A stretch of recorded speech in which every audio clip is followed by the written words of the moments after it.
Email your questions and comments to Lynn at pghcitypaper.com. Hello, and welcome to the show. How y'all doing? Yeah, me too. Who can sleep after a game like that? Jeez. Oh, it's Tuesday, and my sister Susan's waiting in the wings. Let's get her in here. Suze. Hello. Hello. Hi. I can barely hear you. Yeah, we're having major audio difficulties here. How about okay, now? well, now I can hear you if I concentrate. Damn. We've been getting emails from people, and we do know we've got trouble, that I come out too loud, the guests come off too soft, Susan can barely hear me. Meanwhile, maybe you can barely hear her. We're trying. See what we can do. So Suze, there was a hockey game, a consequential hockey game here last night, and went into overtime, and the Penguins won it. How many hours sleep did you get? Well, that's the problem. The overtime was short. They scored very quickly, but you can't go. Hockey is like one of those sports where you're just like the whole time. The whole time you're a wreck, and how are you supposed to go to sleep after that? So it was I don't know. It was after 11. I don't know exactly when. But I don't know if that's why I didn't sleep. Anyway, I didn't sleep, so I'm like a little bit.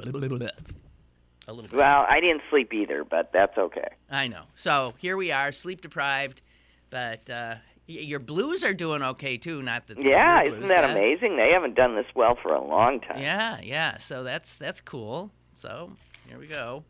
All right, sports aside, we can only avoid the reality for just so. Well, wait a minute, and your Pittsburgh Steeler fell off Dancing with the Stars last night. I know he did, but he made it awfully far. And between you and me, the only reason he was there was his smile. Isn't he cute? He's very cute, and isn't he likable? And he's very likable. And but the cutest thing that he did the whole time was when he overheard his pro saying that they weren't going to win. Yeah. And it really hurt his feelings. Yeah. And he sat her down and he gave her a lecture about teamwork and how everybody had to be for the team. And she was dissing the team.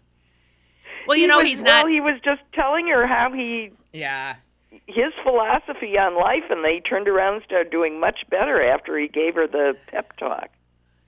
So, Antonio Brown, nice guy, and I think I didn't watch because that show has just become so repulsive to me. Oh, it's just impossible. Yeah, it's impossible, I tape it so I can fast forward and just look at the 2 or 3 things I want to look at. So I would look up his dances like on the internet later just to see what he did, and he wasn't a good dancer. No, he was not a good dancer. I mean, he might be a good dancer in terms of he's a better dancer than I am, and he can get down and all that kind of stuff, but this sense of sort of elegance of length and that he just didn't have that, which very few people do. He did learn his steps, and he could move, and he could do all that stuff, but no, he was not a good dancer. No, he didn't have whatever. And in season. And when you're being beat out by a deaf guy, it ain't good. Oh, really? There's a deaf guy who's beating There's a him? deaf guy that is the best dancer. He's probably going to win.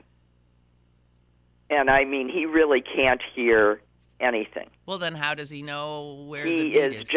He is memorizing the steps and going on his own internal sense of rhythm, and he's got a very strong pro working with him, and he follows her like crazy. Jeez, that's impressive. So, well, they always go, it's television. They got to have a gimmick. You got to have a gimmick. So they've had dancers with prosthetic legs, and people without legs. People without legs. Several times. One woman without any legs. Right, I remember her. And she was very good. She was very good. So, I mean, that's something nice that the show, I guess, does, is shows that don't make assumptions about people. Well, it just shows how abled people that we tend to dismiss are. Exactly. So. Yeah, but okay, I talk about anything. Go ahead. Well, the cutest thing in the news today, because I'm just trying to stay away from what inevitably we'll end up talking about, is the picture that's in every paper of the president. I hope you saw it. Trying to stick this Medal of Valor around the neck of an LA cop. Did you see that? I did see it. Is that not cute? I mean, Obama, who always looks so cool and this and that, and so sort of large, he looks like this tiny little boy. He can't even get his arms around this huge man's shoulders to put the medal on him. Right. His suit is all up around his ears. I know. He really looks like it's so cute. So I looked up. The guy is 6'7", and standing straight and tall. Standing straight and tall, and he's a big guy. And Obama's arms can barely get around him. I don't even know if he was able to then. He has to get around him, but then move up above his head and get it around his head. And I don't know. I wish they'd had a picture of the president's feet. I think it clasps. I think that's how he did really? it. Oh, it clasps, so he doesn't have to have it over the head. He didn't have to then bring it up, around, and over. Because if they'd shown his feet, he would have been on tippy toes. So this is a heroic. In fact, we always devalue the word hero, but this is a heroic guy who, not even on, he was not in uniform at the time, came upon a car in flames, hurtled over 2 highway barriers, gets to the car totally in flames, and gets in and rescues, I guess, an occupant. I'm not sure exactly, but sustains burns. Okay, dear sister, I have to tell you, you are now only very soft, and you are fading in and out, and I have no idea what you're talking about. Okay. We're screwed. We're screwed. Did you hear that? I did. If you scream, we're screwed, I can hear that. Yeah, but meanwhile, then my own listeners are going to have, be... Oh, shit. Excuse me. I don't know what to do. Well, I can hear you now. Go ahead. Yeah, because I'm screaming. What? What are you telling me? Okay, I am going to talk normally now, and can you hear me? Yes. Okay. Susan, do you remember that does the name Julius LaRosa mean anything to you? Julius LaRosa? Yeah. No. Oh, now that's interesting because that shows that even though we think of having grown up at the same time, that I am older than you. So Julius LaRosa is not a name you know. It's a name I know. No. He was on television. No. He was on the Arthur Godfrey show. No. Does Arthur Godfrey ring a bell? Oh, of course. I know who Arthur Godfrey is, but I think of him more in radio. Yeah, true. And this was a radio and television appearance, but I think it was a television show anyway. Julius LaRosa was this, singer who was always on Godfrey's show and, singing, and the women would swoon. And Godfrey, who looked like this sweet ukulele playing howdy doody kind of character, went berserk, I guess, one night during the show and fired LaRosa on live television. So Julius LaRosa became famous for the guy who had been humiliated by Arthur Godfrey. And of course, it didn't help Arthur Godfrey. What did he do to cause that? He didn't follow. Godfrey was a bit of a jerk, and he had insisted that anyone on his show not have a private agent, and it was all business crap. And LaRosa thought, well, that's nonsense. I have the right to have somebody representing me. And so he didn't do what Godfrey had said he had to. And so Godfrey lets him on the show. He sings a song, And then Godfrey just looked at him and said, well, that was Julius's swan song. And he cans him on live television. Nobody had a clue what was going on. And, of course, everybody felt differently about not Julius LaRosa. They felt differently about Arthur Godfrey. Right. He immediately ceased to be the sweet and jolly guy. Yes, playing his ukulele. And turned into a, asshole in front of everybody's eyes. Right. This is 1953. So you were only, you were 2. I'm sorry, I was only 2. I don't think I remember. I remember because it was a big thing. It was a big thing. And there wasn't much to watch in 1953. So, anyway, I'm saying that because he died. I was reminded of his existence by his obituary. There you go again, doing obituaries. Well, I know, but I love obituaries. I do. Okay. I'm still avoiding. Oh, my God, the worst story ever. The worst story ever. Did you see this thing about the baby bison? Yes. God! Can you believe it? And then,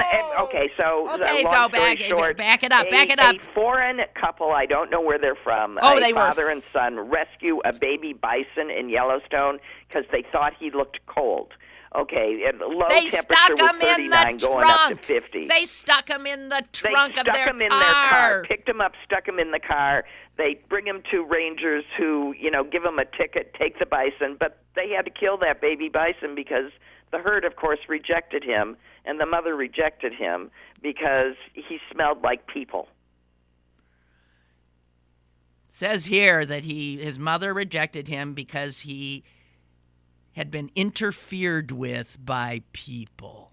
So these jerks, there are more idiots in this world. You cannot, like the woman who saw a guy, there's a professor on the airplane, he's doing equations, and she thinks he's writing in Arabic and he's going to take the plane down. And so the plane actually it was stalled it didn't take off or something.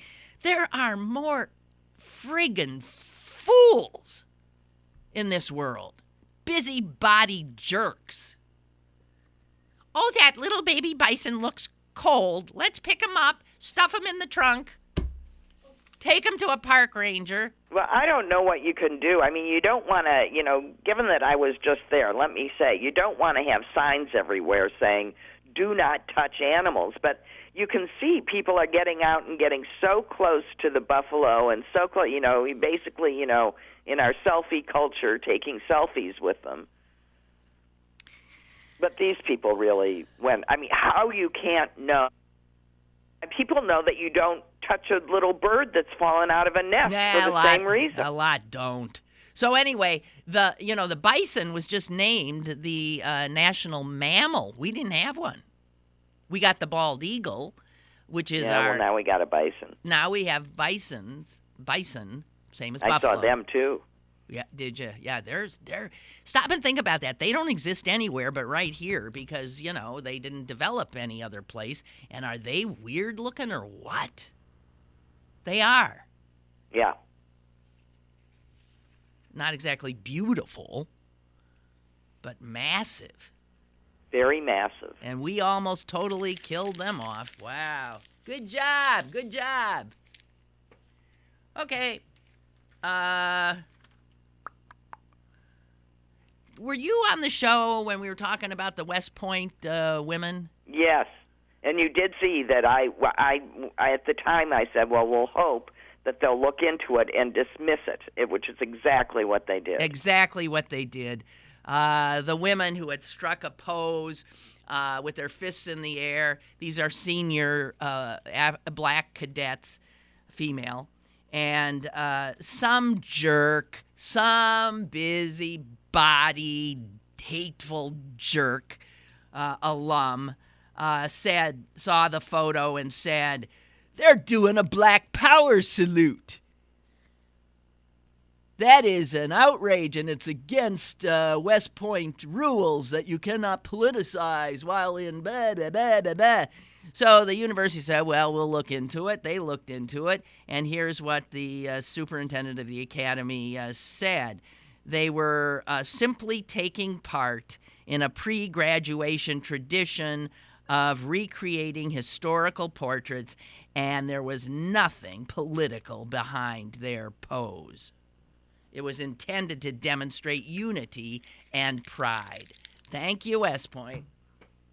Yeah, and I mean, the only thing wrong with any of it was that they took the bait in the first place, but they came up with the right statement in the end. Right, exactly. It's like the current uproar about the young woman meteorologist on morning TV, who I have to say, I don't know what you're talking about.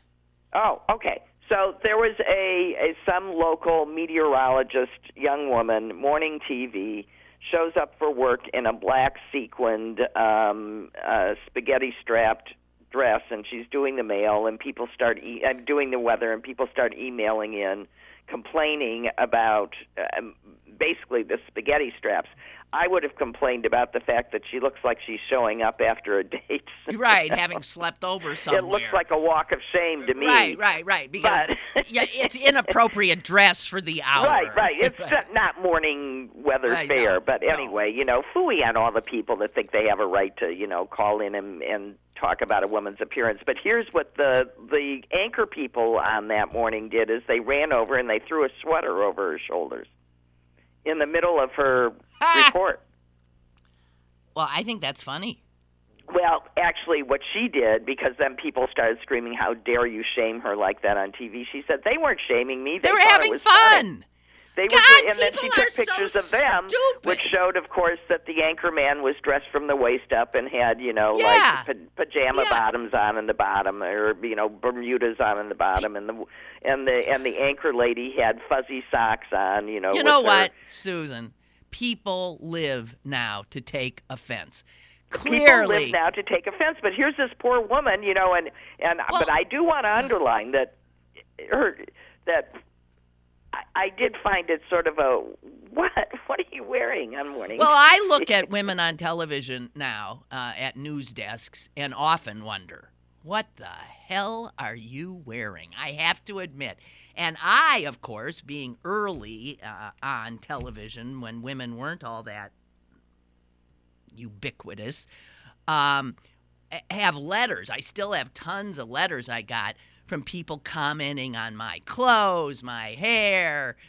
Don't wear that again. You look awful. Oh my God. Do you prepare food with that hair? Oh, what are you? I mean, you can't imagine one thing after the other. So I know what it's like to be on the receiving end of it.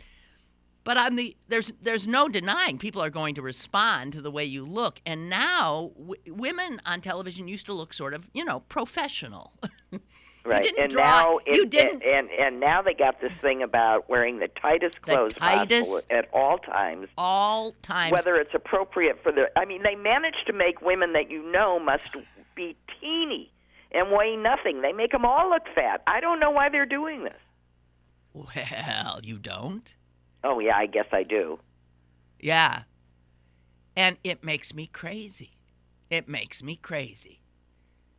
I remember a report that came out in the 70s when I was starting in television. And it was a report done by like the U.S. Commission on Civil Rights trying to look into diversity in television news, of which there was next to none. But the report was titled Window Dressing on the Set. And that is what we token hires were. But we didn't dress like that. We dressed as professional journalists. And now there's no doubt. Well, it took less to titillate men then. These women are all seriously window dressing and are expected to be in tight-fitting clothes, clearly. And often I look at them, I think, or it's like it's like 20 below, and they're wearing sleeveless dresses on this. I mean, I look at it and I think, what are you doing? Aren't you supposed to be someone I'm supposed to be able to relate to? I can't relate to this. And I'm so sick of looking at television news and seeing Barbie dolls, one after the other, after the other, after the other. We have a caller. Hello. Hi. Hi. It's Susie from Swiss Home Park. Hi, Susie. I heard that the lady in the sequin dress was dressed in that sequin dress because the dress that she wore to work that day was somehow clashing with the green screen. And that was the only other dress that she had. Okay, well, that's a good excuse. It is. It's a good excuse. But she should have known what the part of the weather map was showing up on her dress. Yeah, right. I mean, it wasn't that it was clashing. It was the color of the screen, so that part of the map was showing on her dress. Yeah. Yeah. So she happened to have stored away, because who knows when you need a sequin spaghetti strap black dress they have to throw on. So That's she right, happened that's to have I'm one. relieved. I have to tell you, I'm relieved because I had to question who would think that was appropriate. Well, thank you for that, Susie. Okay. Okay. Bye. Bye. Bye. Oh, dear God in heaven. Yeah, you see the stuff that this is what we spend our time thinking about rather than the end of the world. You know who's thinking about the end of the world? You. Well, always, but... I had to take.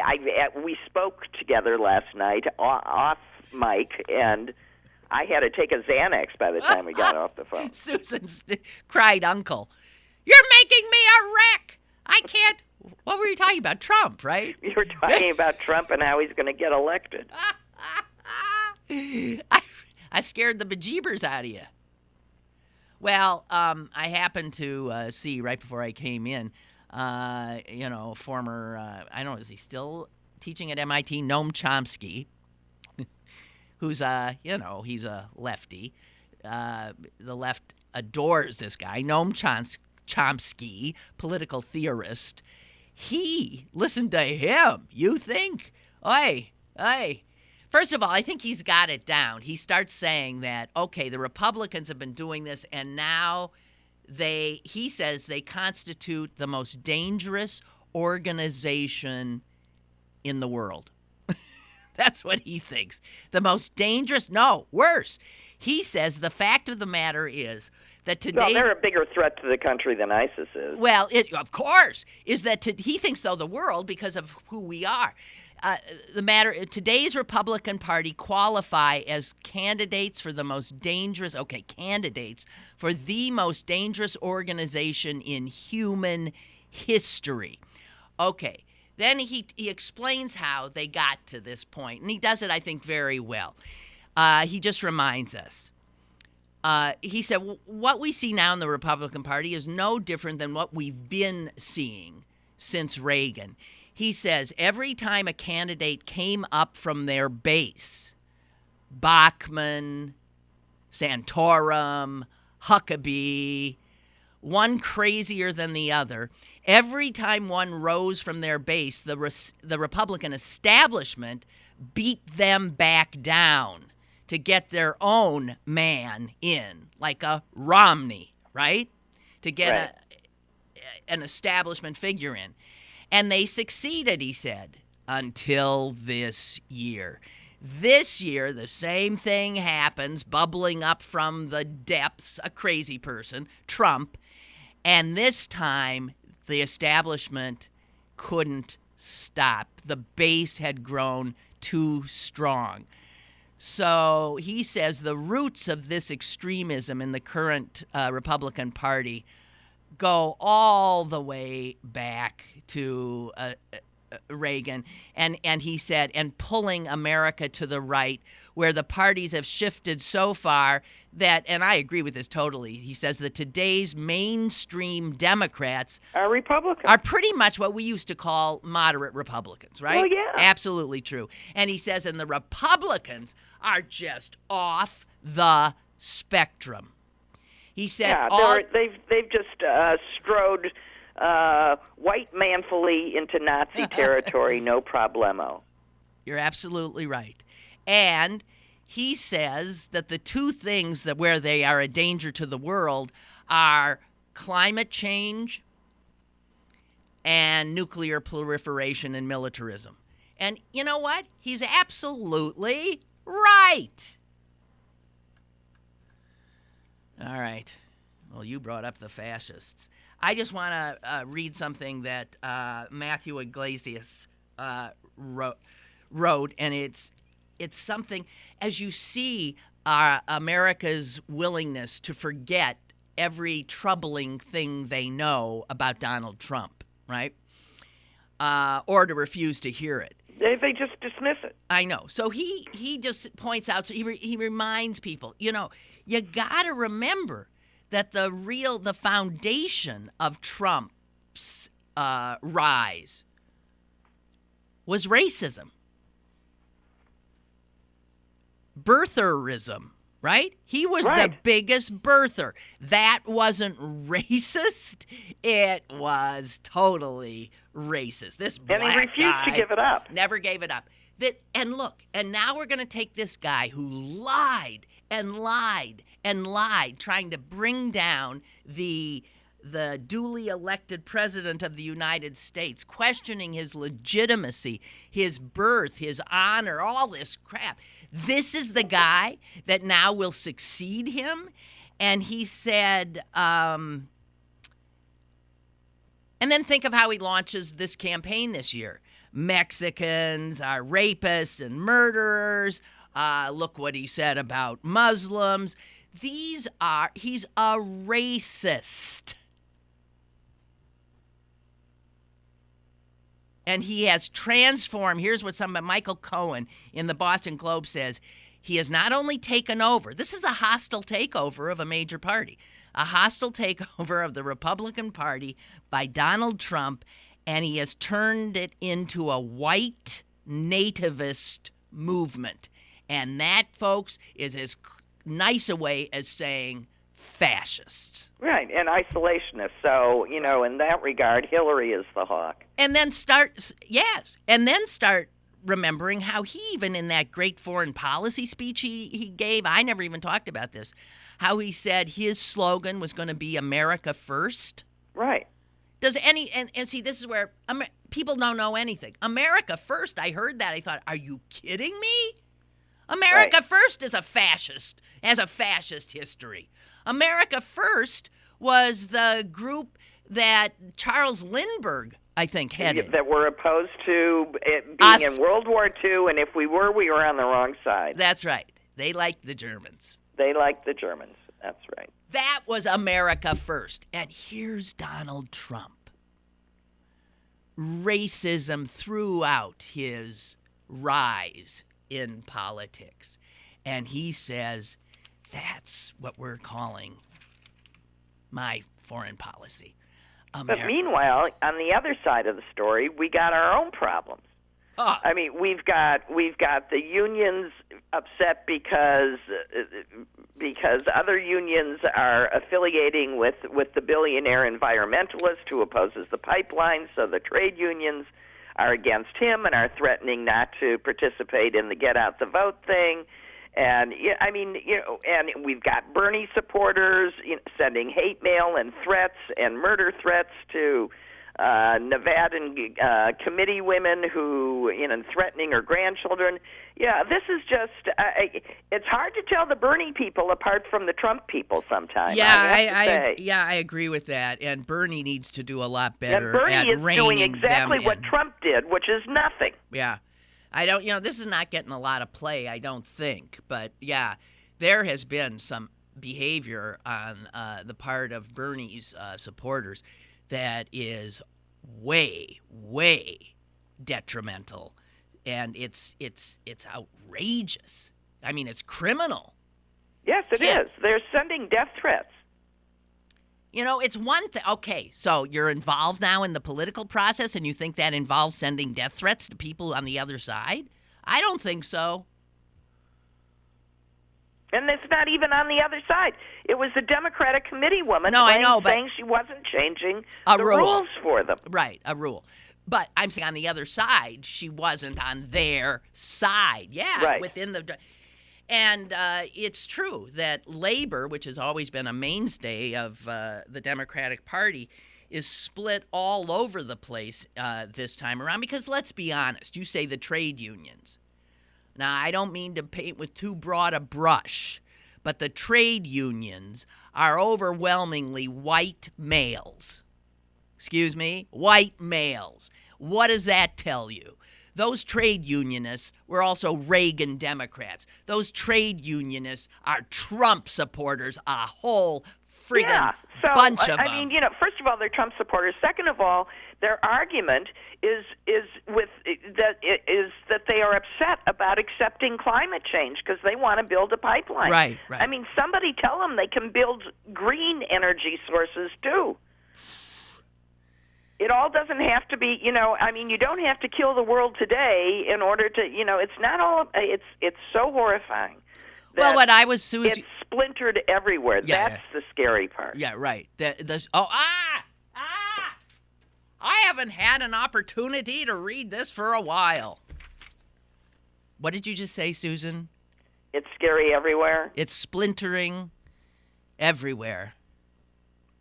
Right? Yes. Turning and turning in the widening gyre. The falcon cannot hear the falconer. Things fall apart. The center cannot hold. Mere anarchy is loosed upon the world. The best lack all conviction, while the worst are full of passionate intensity.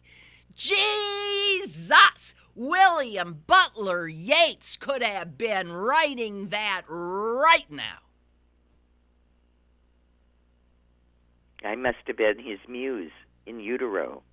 Well, I don't know. And Mother wasn't even in. Well, that doesn't work at all. And he says, it ends with, the darkness drops again. But now I know that 20 centuries of stony sleep were vexed to nightmare by a rocking cradle, and here it is. And what rough beast, its hour come round at last, slouches toward Bethlehem to be born. Well, I guess that would be Donald Trump. We finally have the answer. William Butler, that beast, slouching toward Armageddon, is Donald Trump. God! Okay.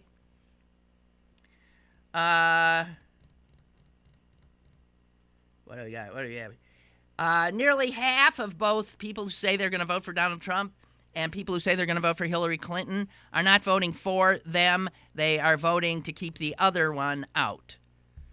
Never seen that number so high. A lot of people holding their noses in November. Well, that's true, and I'm very proud of the people that understand that not voting for Trump is not enough, that they've got to hold their noses, if that's how they feel, and vote for Hillary, that they have to take absolute a positive step. Yeah, I mean, if the best you can do is not vote at all, okay, but we really need people to actually vote and vote the right way. If you don't vote for Trump this time, for Hillary this time around, and Donald Trump becomes president of the United States, you will have committed such a criminal act against this great country, at least has the potential. Hey, speaking of bison, Ansel says, we got bison right here in River City. South Park has a small herd of buffalo. Buffalo and bison, it's the same thing. No. Yes, it is. Yes, it is. Yes, it is. Yes, it is. Yes, it is. I just read that somewhere. Same thing. Okay. Maintained a small herd of buffalo for many years, and they just had a little baby, and so if you want to see a baby bison, and don't touch it, it's at South Park right now. Hello, caller. Hello. Hello. this Lynn Cullen? Yes, it is. Lynn, this is John McCarthy, and I knew you in Pittsburgh, and we went up and had lunch with King Michael and Queen Anne at Mother Alexandra's monastery 25 years ago. Oh, my God. Yes. Do you remember? Well, yes, you mean the King of Romania. Right.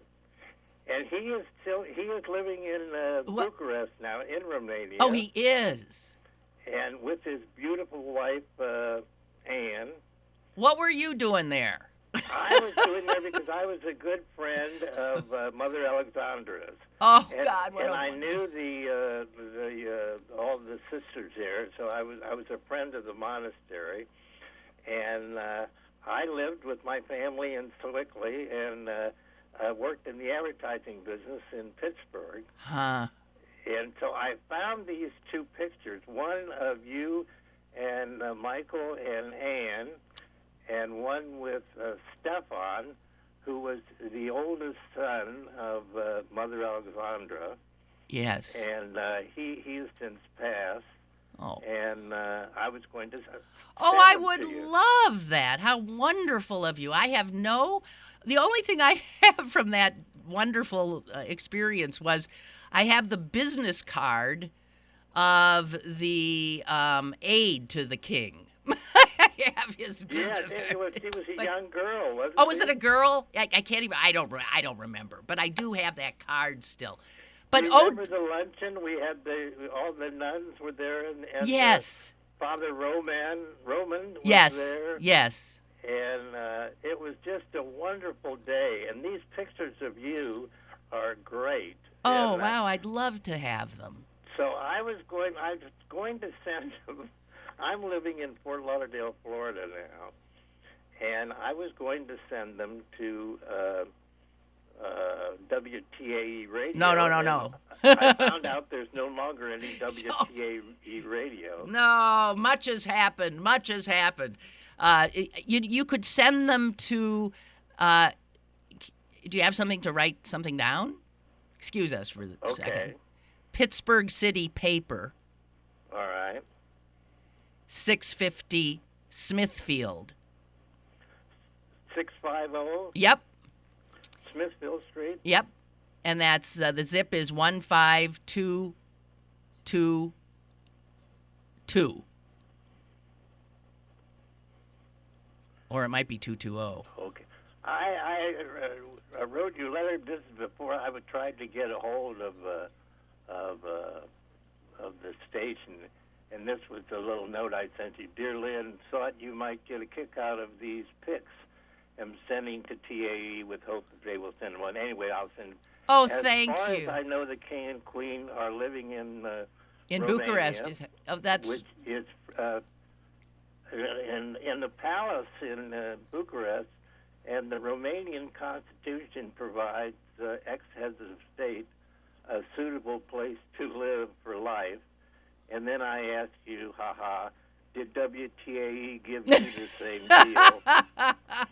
I was a youngster out of college, and KM&G was, and John Conomix was a switchboard operator at KDK Radio. Wow, you go back a long way. We way. became good friends. It was a great time to be a part of the advertising world. Yes, it Pittsburgh. was. Queen Anne was lovely, and it was a lovely day. Monastery is thriving. Wonderful. And I'm enjoying Florida. I'm so glad. Thank you so much. What an unexpected pleasure. Thank you. And I'll look forward to getting the pictures. My pleasure. Thank you. You know, after so many years, I have, and I really mean that. That it was a great time in Pittsburgh when we all, in the advertising world in those days. Yes, it was. They're gone. Right. Goodbye, you. Thank you. Are you living in Pittsburgh? Yes, I still live in Pittsburgh, and I do this podcast now. But, yeah. Good for you. Yes, Lynn. thank you. Thank you so much. I appreciate it. I'll look forward to getting photographs. Thank you. On to you. Thank you so much. Thank right, you. Bye. Bye. I wonder, did he? I don't think he knew. That we were on the air? No. Sorry, guys. That was an amazing. I completely forgot about that lunch. I mean, it's not every day you eat with the king. Tell and me queen. again, who are the king and queen Of Romania. And the king's sister. Her life story is amazing. I mean, their life story is amazing. She ran from the commies, I think, when they came in, and ended up in the United States and raised like 5 children in Boston, and then became a nun. She went from princess to nun. And I have a picture of her. Susan, she looked exactly like Ingrid Bergman. She was the most beautiful woman and of such regal bearing. And she ended up founding a monastery up north of Pittsburgh. I'm forgetting, it's like near Zelienople or something. I went up to do a story on her, and I was blown away by this woman. And I did a very long piece on her. And then I guess she invited me back for this lunch. She was amazing. What she lived through and who she was related to. It was a joke. She, she'd eaten in Buckingham Palace. She'd eaten here, there. I was sitting in her little A-frame, and I said, "What a beautiful carpet." And she said, "The Tsar Nicholas gave it to my mother when she was married." And she had all this. I mean, so she came from such royalty, and yet she lived the last half almost of her life as a totally, I mean, this is one of those monasteries where you don't talk. You just work. You work and you pray. And the women there, and Father Roman, who was tortured for years and jailed in Romania, who also was there, was an incredible. This was an amazing story. I mean, this is one of the great things about being a TV reporter, was that you ended up sometimes getting yourself into these and being able to meet such amazing people. And she was something else. So that's Mother Alexandra, and her brother, the king, who, of course, was not the king at the time. He was the king, but at the time, they couldn't. That was Ceausescu was in power. The commies still had the country. I guess when Ceausescu came out, maybe they let him come back and live in the palace, even though the monarchy's not there anymore. So you didn't know I was hobnobbing with kings and queens? I remembered the story, but sort of couldn't quite remember the story, so thank you. Okay. I don't remember if I ever told you about the king and queen part, but I'm sure I told you about You told me about her. Her, because her thing was mind-blowing. Laura writes, early American settlers called bison buffalo, due to the similar appearance between the two animals, and the name buffalo stuck for the American variety. But it's wrong. The American bison lives only in North America, while the two main buffalo species reside in Africa? Yeah, I was going to tell you that, but in Asia. I got beaten to it. Okay. So ours are, in a sense, you're right. Our buffaloes are our bison. But not and all. We call them buffaloes, but there is a separate animal called buffalo that lives elsewhere. But it's not our buffalo. It's not ours, but they look alike. Okay. All right. So if Trump isn't scary enough, I got something else for you here. Did you hear about the meeting of the 150 scientists at Harvard? No. Oh, dear. Closed door conference. at Harvard last week, off the record, no media allowed. All these brilliant guys were discussing how to create from scratch an intact genome, including the genetic code of a human being. In other words, how to create life. Right, from scratch. And, here we go. I've talked about this before. Just because it can be done doesn't mean it should be done. And I'm sure they were talking about all the wonderful things you can do. They look at it from the viewpoint of they could create spare parts. Yes, and they can implant. They could take different genomes and implant them in cells for research purposes. You can make all the research stuff you need. But some of the people who were invited refused to come because they said, this is dangerous stuff. And if you're doing it, then at least open the doors. You need to have transparency here. And one of those was a bioengineer at Stanford who really, blew the whistle. Another, a woman, professor of medical ethics at Northwestern. And he said, so this brings up some questions. Would it be okay, for example, to sequence and then synthesize Einstein's genome? If so, how many Einstein genomes should we make and install in cells? And who would get to make them? And who would pick where they're going? And taking a step back, this scientist says, and he says what I have always said, just because something becomes possible, you have to think of the question of should we do this because is it ethical?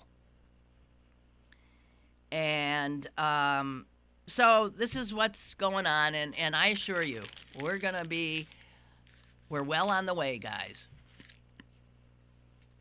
You know what'll happen. All this research always ends up where? In the Defense Department. That's where it ends up. They will figure out how to make soldiers. It's sort of like human, robot, blah, blah, blah, cyborgy kinds of things, right? That's what's going to happen.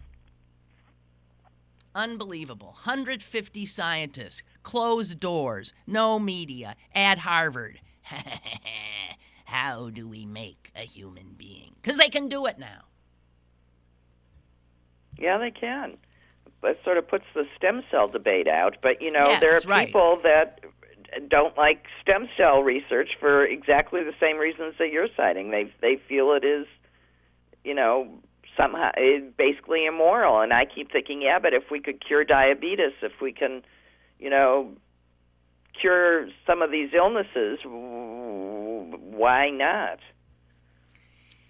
Though, I don't know. They always do this stuff and think here's what we can do, and we can do this and do that, and then the bad guys get hold of it. Just need one bad guy to get a hold of it. And speaking of bad guys, have you seen what your Missouri legislators are up to? I try not to look. Which thing did you come up with now? Well, because what the Missouri legislature does, as you well know, is will pass measures which will later be adjudged to be unconstitutional. They've done nothing but pass unconstitutional legislation for the last 10 years. Yeah. And now they're trying to make, I think they want to make it illegal to have to, register a gun or something. They're doing even more crazy stuff. That's what it is, Susan. They have just passed legislation that would expand the state's castle doctrine, meaning if you're feeling like someone's in your space... Oh, right. You can shoot anywhere, anytime if you feel threatened. That's right. They say any public place And your babysitter can also shoot people in your house and guard your castle. Anyone any invited guest in your house also is protected and can shoot anybody. Okay, but that part doesn't freak me out as much as the second part, which is it would also create a stand your ground right, meaning that people would not have to flee from any danger or anything that they thought they can simply shoot. And that would be in a public setting, any place where a person is legally entitled to be, which is pretty much, anywhere. And also, this also would allow, you don't have to have a permit to carry a concealed gun. Just go for it. You don't even have to have training. You don't have to show that you've been trained. Nope. And the poor few black legislators in this Missouri House are standing up and saying, this doesn't make us safer. It makes us obviously much more endangered. And if this bill becomes law, when I first saw these laws, I think Florida was the first one I noticed, these stand your ground things. I said, these laws are, shoot a black for free law. Right. That's what they are. They're go hunting. Shoot a black for free. And we've seen it over and over and over again. And well, that was the Trayvon Martin case. He went hunting. That's right. Shoot a black for free. That's called stand your ground.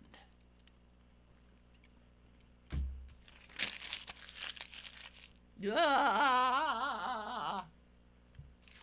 if you read the St. Louis paper, and you look at comments when they post these things, it's people will say it's like going back to the Wild Wild West, and I always post it's not like going back to the Wild Wild West. In the Wild Wild West, the sheriff said leave your gun at the right. Town line. Yeah, the Wild Wild West had safer. Rules, right? They did not have, they didn't say, wherever you want it. Oh. You see, by the way, the fact that we have only 8 justices shows the court is now inoperative. And it's exactly, now we have an inoperative legislative branch. And they are issuing things that say, work it out amongst yourselves. Yeah, well, we can't do anything here. We'll send it back to whatever courts threw it up here, and you guys figure this out. I'm sure you can compromise. Goodbye. Unbelievable. So,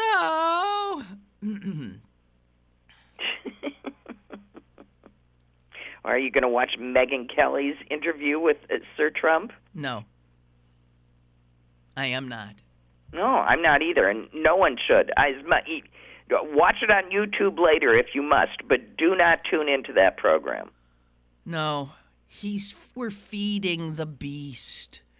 We're feeding the beast. The more attention he gets, the bigger he gets. Nothing sticks to him. Susan, you were saying, when we were talking yesterday off mic, you said to me that you'd had pretty much the same reaction to the New York Times piece. By the way, he says he's suing the New York Times now. Yeah, and the New York Times and the Washington Post wrote an article about it, too. Just laughing, saying, sorry, even when she begs to differ, she corroborates everything that the article said. So you and I were saying that it didn't seem, because we are of an age when we remember that that's simply how men treated women, and Trump is of that age, too. Yeah, I mean, none of this rose to anything where we'd say, oh, my God. So I read this whole thing, and I'm thinking, that's all they got? I wouldn't do 2-3 pages. Yeah, I wouldn't run with that. And that's what Susan thought, too. And then I figured out that it's because we're old. Yeah, because we're old, but and then I went further and I said, it seems to me that the reason why he is so happy to have women executives throughout is because he doesn't find them challenging to his authority, that he feels safer among women. And he wouldn't have the same way if he had male execs that might, look up at him and say, "You're an idiot." So his so-called feminism, where he hires women for jobs that most people don't think women are in, like head of construction and all that, he wants himself surrounded by women because he has a sense of total control.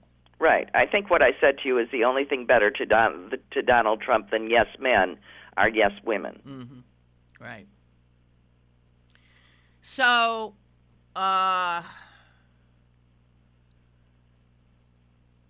some guy in USA Today said this, and he's right, and it's not happening. He says, okay, so now as the general election looms, now we see if we have a media that is not just totally bereft of any integrity. And he says that he's talking mostly TV, has just totally given Trump, all this attention without ever really coming down on him. The problem is when you do come down on him, nothing happens. Nothing happens. So how you fight this guy? He just tweets, "Oh, you bullies! Oh, you terrible people! Oh, you're all against me!" And then his minions go, "Yeah, yeah, yeah." Okay, well, let me read you a Trump quote because this is a little scary.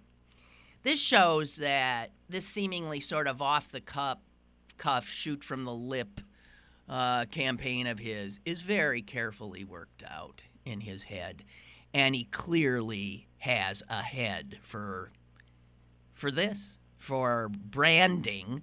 He brands his opponents, and it sticks. The Trump brand is the biggest brand in the world, individual brand, and he's going to brand his way right up into the White House. And in a telephone interview, here's what he told the New York Times. He said he knows women don't like it if it seems like a male opponent is bullying Hilary Clinton. So he said, I'm not going to bully her. I'm going to be more strategic by calling into question her judgment. For instance, her judgment in her reaction to her husband's affairs. Can you imagine that?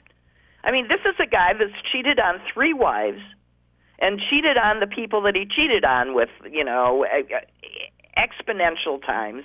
And he's telling us to pay attention to to the fact that she chose to be loyal. You see, but it works with women. We've talked about this. How many women do you hear? Well, it doesn't work with me. No, it doesn't work with me either, but how many women have you heard? I would never vote for her. I lost all respect for her when she tolerated that, and then she went after Monica Lewinsky and tried to destroy. I got to tell you, there's a lot of feminist types. Who's that? What's her name? I'm blanking. I want to say Annie Leibovitz, but it's not. It's the other, Fran Leibovitz. Right. Yeah. Who, she's out there, and she can't stand Hillary for that reason. Well, but it's none of Fran's business. I agree. With all due respect. Get out of Hillary's marriage. It's none of Fran's business. And I challenge anybody with a marriage to have an outside person come in and decide which judgments and which compromises you made that in order to keep your marriage strong and together. If that happens, it was extreme in her case, but it's still her right to make her own decision regarding her own marriage. It seems amazing that you even have to say that. It seems amazing that to choose to work it out and stay together is considered the wrong thing to do. And shame on anybody. I mean, you might choose to leave, you might choose to stay. It's nobody's business. So, anyway, the Times writes, Clinton has decades of experience and qualifications, but it may not be merit that is going to win her the presidency. It may now be how she handles, get this, how she handles the humiliations inflicted by Trump. If she's able to keep standing and parry somehow, which no one else has done, we're now, the only way of keeping him out of the White House is if this woman can survive. Well, I mean, I would think that the answer would be fine. If he brings that up, I think she should look him right in the eyes and say exactly this. I can't believe that you have nothing of substance to talk about at this time, and that you think that my decision to remain loyal and work on a marriage is a wrong thing to do. That's good, Suze. That's good, Suze. She just has to say, and then if he goes back, well, he's just going to look like an idiot. And she should not. Well, you've been, see, I mean, this is being a woman, this can stick and hurt her. Being a man, an adulterer, you can't, it doesn't matter. So, again, she's playing the woman card. What friggin' card is that? What card is that? She can, if he comes back, she can say, yes, we all know that you are not loyal to your wives. Right. It's stuck with you. It's not that hard. And they've stuck with you. Well, you don't want to get into it. You don't want to get into it. But I hope... If he insists on getting into it, you have to have a way to stop it. So... And totally ignoring it doesn't work. Okay. If people interpret that as you don't have an answer. The only way we will ever be saved from a Trump presidency is if this one... She's all that stands between us and that. I'm serious. And we know she's capable of being extraordinarily unflappable. Think of the 10 hours of grilling before that friggin' Benghazi committee where she just took everything calmly and responded. You did see the part about where the chief lawyer for the yes. For the Benghazi committee. They haven't found anything, and that they believe that absolutely nothing could have been done. The military, he's a general, I believe, who is a consultant to the Republicans and committee head of the Benghazi thing, has said that he feels everything that was done was proper and blah blah blah. Right, and he also quit. He said he wouldn't do it anymore. Okay, but Suze, we got to go. But I mean, what we're doing here is we're now engaging in facts, and facts have no standing. Oh no, facts have absolutely no standing. America now is a fact-free zone. Pick your facts, and pick your nose. I gotta go. Yeah, me too. Okay. Really. Okay. All right. Well, go then. Goodbye. Bye. Thank you. And thank you, and we'll talk tomorrow.